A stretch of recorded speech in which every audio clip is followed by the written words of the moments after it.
So alam mga kabakyard, no, quick update tayo. Dami nating mail, dami nating email dito. Ay, mga mail din yan. So hindi yan yung update ko, hindi ito. So ayan, no, ang dami nating available na storage. So habang yan sa gagamitin ko, so ilalatag ko yan dito pahaba dun.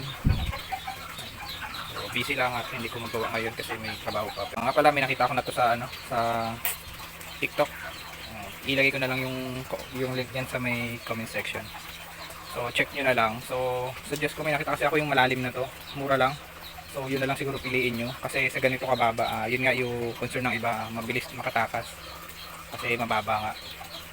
Meron ng mas malalim pero pili na lang kayo, meron ding mababaw. Suggest ko na lang, test nyo muna bumili ng isa. Pag online kasi di mo masabi kung buo kung good si seller o hindi. So yun, test nyo muna bumili ng isa tsaka kayo bumili ng marami para pag goods dumating, isa dalawa, umorder na kayo ng marami.